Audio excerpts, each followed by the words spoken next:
오늘 성경 말씀 다니엘서 2장 30절에서 35절입니다. 구약 성경입니다.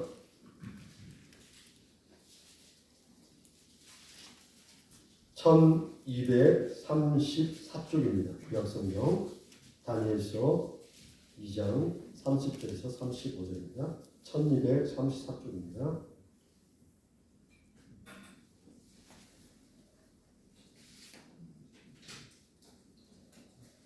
31절부터입니다. 왕이여, 왕이 한 큰 신상을 보셨나이다.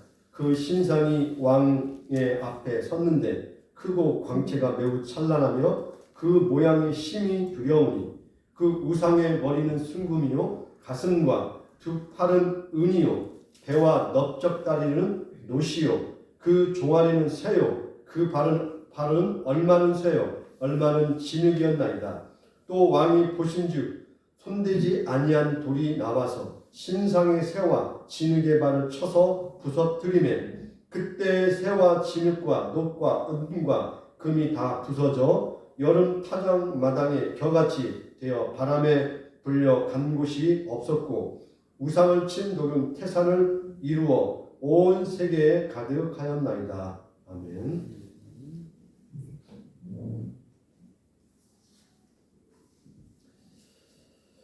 오늘 말씀의 제목은 우리의 모든 날은 헛되지 않습니다 라는 제목입니다.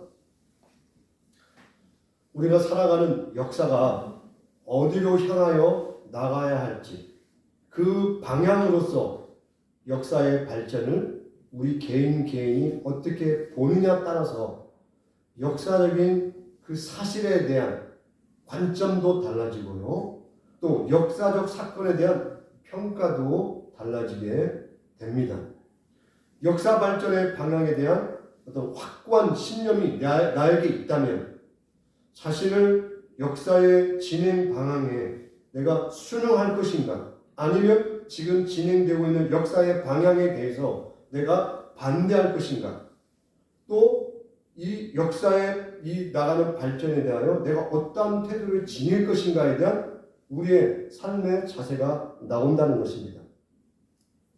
그래서 내가 가지고 있는 어떤 역사관이라고 표현한다면 역사의 태도와 지금 진행하는 역사의 흐름이 잘못됐다고 판단한다면 우리는 그 역사를 반역사라고 생각하고 개인과 어떤 그룹들은 어떻게 하겠습니까? 자기가 생각하는 올바른 방향을 위해서 투쟁을 하겠죠. 역사의 발전 방향에 대한 그 태도를 통해서 때로는 반역사적인 거대한 세력 앞에서 내가 옳다고 생각하는 그 역사의 방향에 그 길이 합당하게 가도록 하기 위하여 그 역사의 길에 어떻게 합니까? 우리 개인은 고난과 희생을 각오하고 투쟁을 하게 되는 것이죠. 인류 역사가 그래하지 않았습니까? 그래서 최후에는 그 역사의 방향과 함께 승리한다는 소망을 가지고 자기의 목숨까지도 역사의 바른 굴곡진 역사를 바로 펴기 위해서 희생을 하게 된다는 것입니다. 그러므로 역사의식이 살아있는 사람은 한결같이 역사 발전이라는 어떤 역사의 진행 방향에 대해서 소망을 갖게 되죠. 기대를 하게 되죠. 단순히 현재 상황에 갇혀있지 않고 때는 현실과 타협하며 자신의 영달을 꿈꾸지 않죠. 바로 기독교인들은 아버지의 뜻이 하늘에서와 같이 땅에서도 이루어지게 하소서라고 기도하는 것처럼 하나님의 뜻이 이 땅 위에 온전히 성취되어지고 진행되는 일에 있어서 현재 인간의 역사가 뒤틀려 있다면 우리는 그 하나님의 뜻을 위하여 현재 역사 위에 우리가 뛰어들게 된다는 것입니다. 그런데 그 뛰어드는 일에 있어서 편안하고 쉽지 않는 인생의 몫을 감당하게 되는 것입니다. 우리는 오늘 말씀을 통하여 하늘에 하나님께 속한 전혀 새로운 나라를 소망하고 바라보며 땅의 이 역사에 대해서 그저 따라가고 흘러가는 존재가 아님을 오늘 말씀을 통하여 기억할 필요가 있다는 것입니다. 하나님의 계획에 따라 하나님께서 정하신 뜻을 우리가 지향해 나가는 기독교인적인 역사적 의식을 갖게 되는 것입니다. 곧 시간은 힘 있는 세상의 권력에 의해서 그냥 흐르는 게 아니라는 것입니다. 하나님의 뜻과 하나님의 주권 속에서 하나님의 뜻이 이 땅 가운데 이루어지도록 우리가 그 일에 우리 존재의 삶을 통하여 헌신하게 되는 것입니다. 하나님은 이 역사의 내용을 우리와 함께 우리를 통하여 우리의 헌신을 통하여 역사를 이루어 나가시고 하나님의 역사의 물꼬를 트신다는 것입니다. 그러므로 이 다니엘서를 우리가 지금 묵상하고 있는데 다니엘서는 12장으로 구성이 되었습니다. 근데 이 다니엘서는 세계 전체의 역사를 관망하도록 합니다. 그래서 새 제국이 등장합니다. 그리고 그 새 제국 안에 이 성경에서 중요한 인물이 등장하는데 4명의 왕이 등장을 하게 됩니다. 이러한 역사의 틀 안에 이걸 전제하고 다니엘서를 읽도록 하고 있다는 것입니다. 그런데 새 제국이 등장하는데 어느 나라입니까? 먼저 지금 1장부터 등장하고 있는 바벨론이라는 국가입니다. 그리고 바벨론이 멸명하고 우리가 보통 성경에서 메대와 바사라고 표현하는 페르시아가 등장을 합니다. 그리고 이 페르시아가 또 멸망하고 성경에서는 헬라라고 표현하고 있는 그리스가 등장합니다.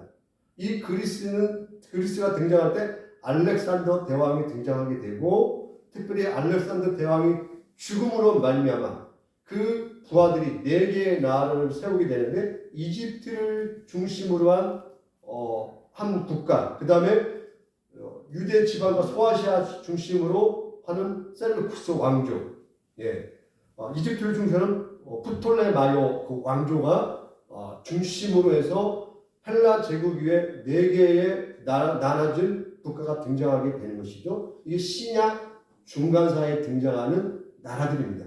성경에는 등장하지 않아요. 400년의 비공백에 이 나라들이 등장하게 되고 그리고 이 헬라에서 분열된 4개의 국가를 정리하는 나라가 등장하는데 바로 신약 성경에 등장하는 로마가 등장하게 되는 것입니다. 그리고 내 왕은 우리가 쉽게 계속 만나고 있는 바벨론 왕 느부갓네살 왕이 등장하고요. 그다음에 바로 이어서 벨사살 왕이 등장하게 됩니다. 그리고 메대 왕으로 다리오 왕이 등장하고요. 그 다음에 바사 왕으로 고레스가 등장하는 세계사의 큰 제국의 배경으로 다니엘서가 기록이 되어 있습니다. 그리고 이 다니엘서는 서로 구별되는 이 성경 안에서 문학 장르가 있어요. 아주 좀 재미있는 장르예요. 1장에서 6장까지는 역사적 서술을 해요. 역사에 등장하는 사건과 왕과 사람이 그대로 등장해서 그 속에서 일하시는 하나님의 역사가 등장해요. 또 그 하나님의 일하심과 하나님의 사람이 어떻게 살아내는가 땅의 이야기를 해요. 그리고 7장부터 12장은 우리 눈에 보이지 않는 하늘의 역사의 일하심을 이야기해요. 6장까지는 땅의 이야기를 하고 있다면 이 땅에서 볼 수 없는 하나님의 세계에서 이 역사를 어떻게 인도해 나가시고 이끌어 가시는가에 대한 두 시각을 갖도록 하는 것이죠. 그래서 하나는 뭡니까? 땅에 대한 역사적 시각을 갖게 하고요. 하나는 하나님의 일하심에 대한 영적인 태도를 우리에게 요구하고 있는 성경이라는 것입니다. 그러므로 다니엘서를 읽을 때는 세계사적 역사의 내용을 기본적으로 이해하시고 이 성경 본문은 땅의 역사와 보이지 않는 하나님의 역사에 대한 두 시각을 놓치면 안 되겠다라는 전제를 갖도록 하는 성경이라는 것입니다. 그래서 1장부터 6장에 우리가 보시다시피 우리가 지금 경험하고 있는 한 역사 속에 등장하고 있는 이 다니엘과 사드락, 메사, 아벤느고라는 이 네 명의 하나님을 믿는 이 청년과 거대 이 전 세계를 지배하고 있는 제국주의의 왕 느부갓네살이 등장하고 있는 사건이 있는 것입니다. 그래서 오늘 본문에서는 특별히 느부갓네살 왕이 꿈과 관련하여 사건이 전개되는 내용입니다. 그래서 느부갓네살은 자기가 꾼 꿈을 해석하기 위해서 자기 나라 안에 있는 온갖 박사와 또 이 점성수사를 포함하는 온갖 지혜자와 어떤 이 국가를 인도하는 자들에게 내 꿈을 알아맞힐 뿐만 아니라 꿈까지도 해석하라 라고 하지 않습니까? 이걸 감당을 못함으로 말미암아 온 나라에 있는 자기의 신하들을 죽이도록 명령을 한 상황 속에서 다니엘이 등장하게 된 것입니다. 내가 이 꿈의 내용과 꿈이 무엇인지를 말씀해 드리겠습니다라는 그 사건의 연결성에서 이 내용이 등장합니다. 그래서 느부갓네살 왕이 꾼 꿈은 무엇입니까? 그가 어떠한 신상을 봤는데 머리는 금으로 되었고 가슴과 두 팔은 은으로 되었고 두 팔과 노스는 이 배와 넓적다리는 노스로 만들어졌고요. 조아리는 철로 되었고 그 다음에 철과 진흙의 일부분이 네 종류로 구성된 어떤 신상을 대해서 이야기를 하고 있습니다. 바로 이걸 통하여 하나님은 느부갓네살 시대로부터 땅에 하나님의 통치가 어떻게 진행되고 있는 것을 이 신상이라는 모습 속에서 다 담아내셔서 이 계시적 시각으로 느부갓네살에게 꿈을 꾸게 한 것이죠. 그러니까 전 세계를 통치하는 어떤 자에게 유일하게 느부갓네살을 통치할 수 있는 우주를 통치하신 분이 잘 기억하십시오. 온 지구 땅을 통치하고 있는 최대 권력자에게 우주를 통치하시는 최대 권력자가 자기 의사를 전달한 거예요. 내가 우주를 이렇게 통치하겠다라고 하나님께서 어떻게 보면서 전달한 거죠. 자기 신하에게 하듯이. 이 문제가 지금 바벨론 느부갓네살 왕궁의 숙제로 던져진 것입니다. 이 신상은 눈부신 광채로 표현되어 있지만 그러나 우리가 이 신상의 모습을 자세히 한번 살펴볼 필요가 있습니다. 이 신상이 조금 특이해요. 보통은 우리가 어떻습니까? 어떤 내가 동상을 만들 때 무게의 중심점을 어디에 둡니까? 기본적으로 위를 무겁게 하고 튼튼하게 합니까? 아래를 무겁게 하고 튼튼하게 합니까? 우리가 뭐든 이렇게 기초가 튼튼해야 되라는 표현을 하지 않습니까? 근데 이 신상의 특징은 위는 찬란하고 좋은 것들이 있는데 제일 밑바닥에 있는 이 발 등상은 어떻습니까? 절대 누구든지 그렇게 만들지 않을 텐데 신상을 쇠와 흙이 섞이지 않는 채로 분리되어 이 전체 신상을 지탱하고 있더라는 것입니다. 가장 강하게 만들어야 할 위치가 가장 구조적인 취약점을 가지고 있음을 우리는 누구나 보면 확인할 수가 있죠. 이때 이 신상이 화려하고 대단하게 보이지만 이 신상의 이 취약점, 가장 미비한 점에 어떤 일이 벌어지는 것이죠? 사람이 손대지 아니한 어떤 돌, 어떤 의미에서 가장 다듬어지지 않고 가장 별 볼 일 없을 것 같은 이 돌이 이 신상의 쇠와 진흙으로 된 발을 어떻게 합니까? 치게 된다는 것입니다. 근데 어떤 결과가 일어나게 되는 것입니까? 오늘 성경의 표현대로 여름 타작마당에서 이 겨가 바람에 날아가듯 흔적조차 없을 정도로 이 금, 은, 놋, 쇠로 흙으로 만들어진 신상이 산산이 부서져서 어디론가 사라져 버렸다는 것입니다. 신상이 이 돌에 의해서 산산조각 났을 뿐만 아니라 신상을 친 돌이 또 어떻게 변화됐는가를 설명합니다. 바로 산이 되어서 온 세상을 채웠다라고 이야기한 것이죠. 이 꿈을 꾼 느부갓네살 왕 입장에서는 이거 너무나 충격적일 뿐만 아니라 이게 무슨 내용입니까? 라고 궁금해할 만한 내용이 아니겠습니까? 저라도 이런 꿈을 꿨으면 이게 뭔 내용이지? 라고 했을 것 같아요. 충분히. 더구나 이 시대는 어느 시대입니까? 꿈을, 특히 왕이 꿈을 꿨을 때는 왕에게는 신이 계시를 한다라고 생각했던 시대예요. 왕만이 신의 아들이에요. 우리는 하나님의 형상이라고 할 때 우리 모두 하나님의 형상이지만은 이 고대 근동은 왕 외에는 하나님의 형상이 없어요. 나머지는 다 뭐예요? 신의 형상이 아니니까 다 왕을 위한 노예들이에요. 이 초자연적인 이 간섭과 이 이해할 수 없는 꿈에 당연히 느부갓네살은 깜짝 놀래고 이것은 어떤 신이 나에게 뭔가를 전달하고자 하는 내용이라고 생각하고 온 나라에 있는 지혜자들을 불러 모아서 해석하라고 해석해요. 근데 자기가 꿈의 내용을 말을 하면 대충 이야기할 수 있잖아요. 해몽한다고 치고 시간을 벌 수도 있고 그러다 어느 시점이 지나면 유아무야 될 수도 있는 거잖아요. 그렇기 때문에 이 느부갓네살이 이건 분명히 중요한 내용이기 때문에 이 꿈의 내용마저도 맞춰야만이 그가 맞춰서 해석한 내용이야말로 진정한 뜻일 것이라고 생각했던 것 같아요. 자기 나름대로. 그래서 꿈도 너희들이 맞춰. 그리고 너희들이 맞추고 꿈도 해석해라고 하는 엄청난 요구를 한 거죠.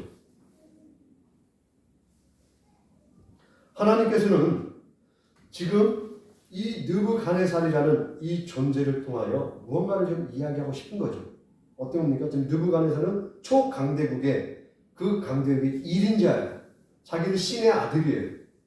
가장 이 땅의 지존이에요. 이 자에게 하나님이 무언가를 이야기하고 싶었다는 것입니다. 이걸 통하여 이야기하려는 두 번째 중요한 대상이 있었어요. 그게 바로 이스라엘 백성들이에요. 하나님을 믿는 사람들이라는 것입니다. 지금 다니엘과 내 친구는 1차 포로기예요. 이스라엘이 아수르에 의해서 북이스라엘 멸망하고 지금 남유다가 바벨론의 공격을 받아 1차 침략의 포로로 끌려간 자들이에요. 이스라엘에게는 너무나 충격적인 일이에요. 이방 나라에 이 하나님의 백성이 멸망할 뿐만 아니라 중요한 건 성전이 부서졌다는 거예요. 받아들일 수가 없는 거예요. 그 뒤에 보면 벨사살 왕이 성전 기물로 술자리를 펼치잖아요. 도저히 받아들일 수가 없는 거예요. 어떻게 하나님의 성전이 멸망한다고 우상, 여기 지금 이때는 마르둑이라는 신이에요. 제1인자의 신이. 마르둑 신전에 하나님의 이 성전 기물이 다 끌려가가지고 마치 볼모처럼 하나님이 잡혀간 거예요. 그 상징적으로. 하나님이 묶여있단 말인가? 우리의 믿음이라는 건 뭐야? 라고 의문을 던진다는 것입니다. 그런 시점에 하나님께서 이 느부갓네살 왕에게 지금 이 계시를 하신 거예요.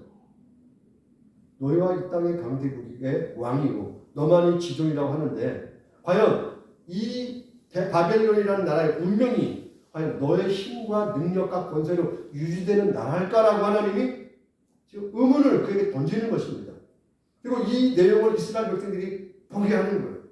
과연 너희들이 생각하는 저 예루살렘 성전 안에 너희들이 금이야 옥이라고 했던 그 예루살렘 성전이 과연 너희들을 지킬 수 있을 것 같으냐? 그렇지 않다는 걸 설명하는 거죠.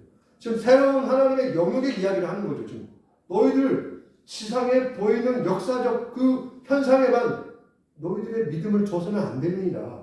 내가 어떻게 이 우주 속에서 이 땅을 다스리는가에 대한 시각을 갖지 않으면 너희들 패배자의 삶을 살 수밖에 없다. 곧 식민지 포로로 사는 거 외에는 아무것도 없는 거예요. 그럼 뭐합니까? 현실에 타협을 하는 거죠.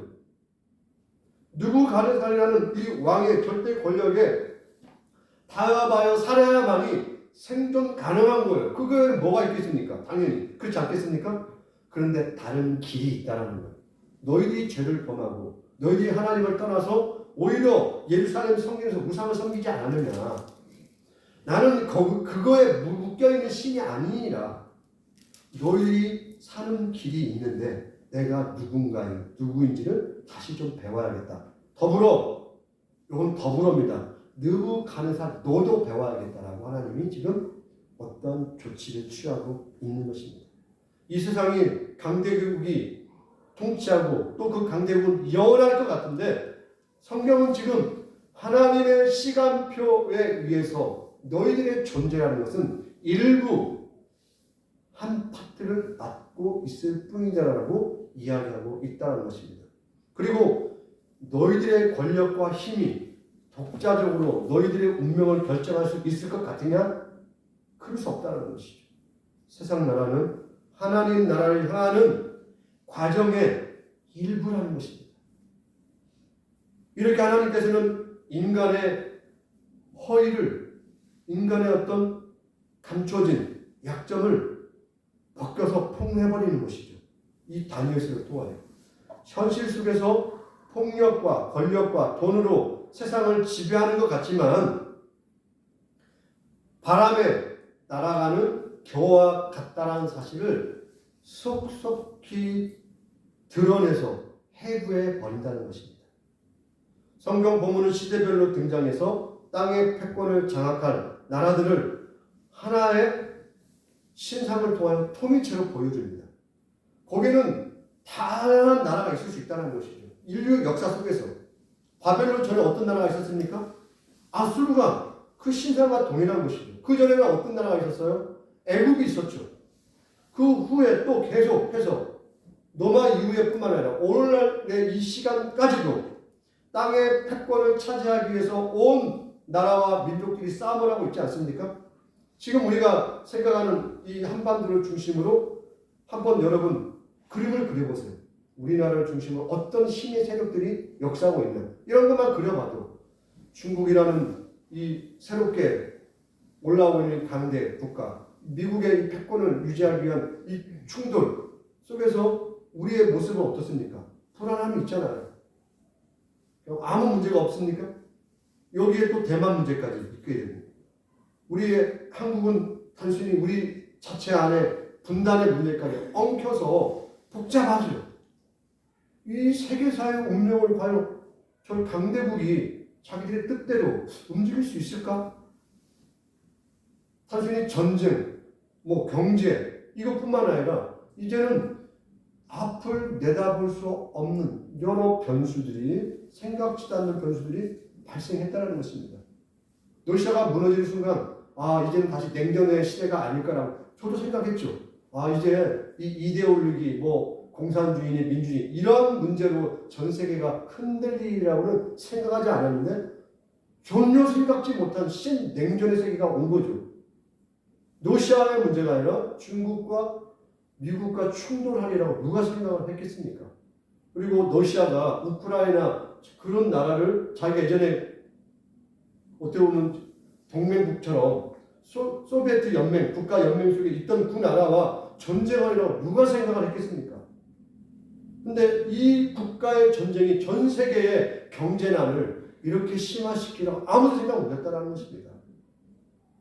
그러면 이 현실 속에서 우리는 이 땅의 문제만 바라보면 힘의 논리에 치우쳐야겠죠. 누가 힘세나? 어디로 붙어야 돈을 벌 수 있나? 이럴 수밖에 없는 거죠. 현실은 그렇게 할 수밖에 없죠. 힘의 논리에 따라가야죠. 아니면 두들겨 맞으니까요, 당연히. 우크라이나가 어떻습니까? 힘의 논리, 힘 없으니까 두들겨 맞는 거잖아요. 이때 우리가 생각하는 땅의 논리와 다니엘서에 있는 유대 민족과 이 유대 민족을 지배하고 있다고 생각하는 이 느부갓네살의 시각을 떠난 하나님의 논리 속에서 이 시대도 우리가 바라봐야 하는 시각을 가져야 한다는 것입니다. 땅의 논리 이상의 우리의 믿음의 역사관을 갖지 않으면 그냥 흘러갈 수밖에 없는 거예요. 우리도. 다니엘서는 유대 민족이 큰 국가적 위기를 맞았던 시기에 기록이 되어 있는 성경인 것입니다. 그 기록 목적은 현재 상황에도 불구하고 이걸 전달하는 것이죠. 주권자이신 하나님이 여전히 모든 일을 다스리고 계심을 일깨워 주면서 무엇을 이야기합니까? 지금 고난이 헛되지 않다라는 것을 이야기하는 것입니다. 그런데 그 고난 속에 하나님마저도 망신을 내가 감당하겠다는 거예요. 내 명예와 하나님 대신마저도 손상을 입으시겠다는 거예요. 본인 자신이 포로로 끌려갔잖아요. 이스라엘 백성과 함께 포로로 끌려갔잖아요. 그리고 마르뚝 신전에 자기의 그 죄사함을 위한 성물들이 다 갇혀 있는 거잖아요. 하나님이 그렇게 가시겠다는 거예요. 어떻게 해요? 이스라엘 백성, 하나님의 백성이 진리로 하나님의 나라 시각으로 새롭게 변화만 될 수 있다면 본인이 포로가 되시겠다는 거예요. 그러므로 하나님 자신이 고난 속에 있는데 너희들이 당하고 있는 이 수치와 고난 속에 있다는 이 사실로 말미암아 세상과 타협하지 말라는 거예요. 너희들이 가야 할 하나님이 부르신 본래의 그 목적, 하나님 나라의 백성으로 부르신 본래의 목적은 조금도 손상당하지 않았다는 거죠. 세상 나라의 환경은 변했으나 내가 너희를 향한 나의 부름은 조금도 나는 변하지 않았다. 아브라함을 향해 부르셨던 그 부르심, 이삭과 야곱에게 약속했던 그 약속, 다윗에게 허락했던 그 영원한 하나님 나라의 약속, 야, 나는 한 번도 그 약속으로부터 떠난 적이 없느니라. 그러므로 지금 각 나라 사이에서 전쟁과 충돌이 일어나게 되고 인간의 힘의 논리가 이 세계를 지배한다고 할지라도 너희들의 신앙의 모습이 충격적으로 뿌리째 흔들리는 것 같을지라도 결코 너희들의 고난이, 너희들의 삶이 무의미하지 않다는 것을 이야기해내는 것입니다. 그래서 이 다니엘과 4명의 이 세 친구들이 어떻게 합니까? 적국이잖아요. 적국 왕국에서 어떻게 합니까? 살아내는 거예요. 어떻게 살아냅니까? 느부갓네살의 비유를 맞추며 사는 겁니까? 말 그대로 친일파처럼 그런 겁니까? 그게 아니라 하나님의 백성으로 살아내고 있더라는 것입니다. 적국의 한 심장에서 세계 권력자 앞에서 하나님의 사람으로 당당하게 살아내고 있는 것을 우리에게 지금 보여주고 있다는 것입니다. 오늘 우리의 삶을 이렇게 하나님이 요청하고 있다는 것입니다. 하나님, 내 삶은 왜 이렇게 지지리도 힘들고 어렵고 빌빌 꼬이고 왜 이렇게 하나도 일이 되지 않습니까? 하나님, 내가 하나님께 이렇게 붙들고 하나님께 내 이익을 위해서 내가 기도합니까? 라고 우리가 하는 일들이 얼마나 많습니까? 내가 이 길을 가는 게 맞는 건가? 혼동되는 그냥 바람 앞에 등불 것 같은 우리의 모습들이 매번 있게 된다는 것입니다. 불확실한 내 미래, 항상 내 삶의 긴장감 속에 불안해서 있어야 하는 현실들이 있지만 이 인생의 문제를 만났을 때 내 뜻대로 되지 않고 막막하고 때로는 막막함을 떠나서 내가 고통을 당하고 우려하는 이 인생의 흐름에 오늘 성경은 하나님의 손길이 있다는 것입니다. 지금 매주 제가 말씀드린 부분이 있죠. 상한 심령에 대한 하나님의 뜻이 있다는 것이죠. 잘나고 일이 잘 풀려서 하하하 웃고 하나님 앞에 막 무조건 드리고 기도해서 뭔가 되는 것 같은 자들이 예배가 아닌 하나님 앞에 나오기도 부끄럽고 도대체 내가 이 신앙생활을 하는 건지 밑바닥 같은 우리의 존재 속에 하나님의 일하심이 반드시 있다는 것입니다. 이스라엘 백성을 향하여 하나님 그 이야기를 하는 것입니다. 아니 나라도 없고 성령도 멸망하는데 그들이 뭐가 대단하다고 성경이 그들을 이름을 불러내고 그들을 통하여 하나님 나라가 진행되어 있다고 하나님이 이야기를 할 필요가 있겠습니까? 차라리 느부갓네살을 통하여 내가 너를 세워놓으라 말씀하시고 그 권력과 힘을 이용해서 하나님 나라를 세우면 되잖아요. 근데 하나님은 그런 자들을 통해 일을 하지 않겠다라는 거예요. 상한 자들, 내 힘으로 할 수 없다고 하는 자들을 통해서 하나님은 일을 하시겠다는 거예요. 그게 하나님이 일하는 방식이에요. 세상은 어떤 능력과 조건이 갖춘 자를 통하여 반드시 일을 하죠. 그래야 세상 효과가 나타나고 결과가 나타나요. 하나님은 그렇게 어떤 결과를 부르시는 분이 아니에요. 하나님은 무에서 유를 만드시는 분이라는 것입니다. 못남에서 패배에서 하나님의 권능이 드러나도록 하신다는 것입니다. 우리의 삶의 파도가 일어납니다. 끊임없는 물결들이 일어나죠. 나라는 배가 흔들리고 그것을 구토하고 고통스럽죠. 그런데 수면 아래서 벌어지고 있는 하나님의 손길을 기억해 보시기를 부탁드리겠습니다. 하나님의 위대함과 주권이 우리의 매일 삶이 쓰레기통에 버려지도록 하지 않는다는 것입니다. 일상적인 삶의 수준을 넘어서 내 삶에 보여주는 이 파도의 높이는 얼마든지 높을 수가 있죠. 강력한 태풍이 불면 내가 뒤집어질 수도 있겠죠.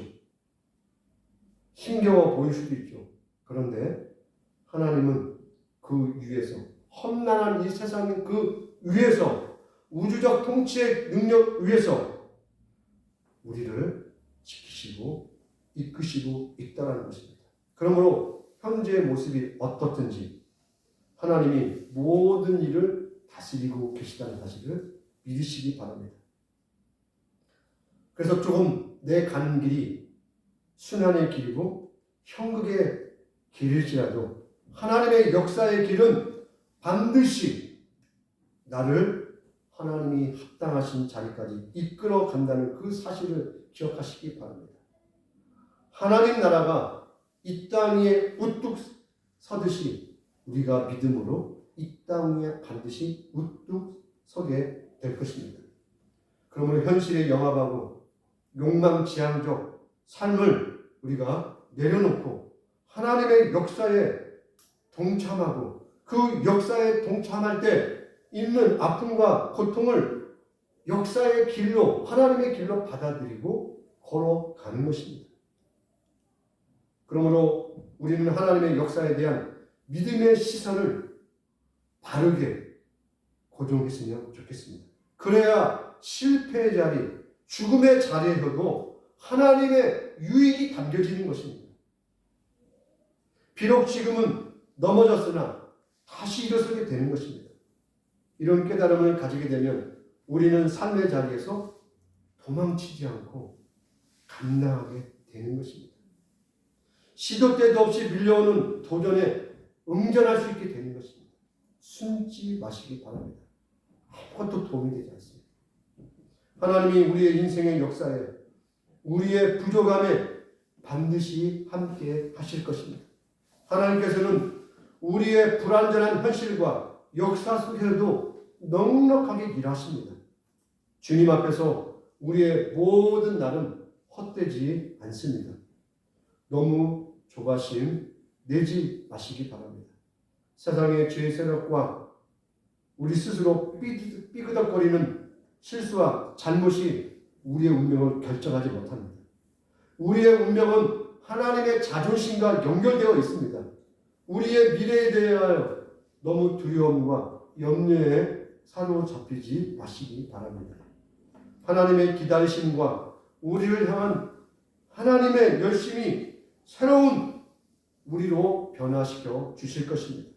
우리의 운명은 하나님의 궁극적인 완성의 기대 속에 있는 것입니다. 우리를 기가 막힌 열매로 만들어 놓으실 거예요.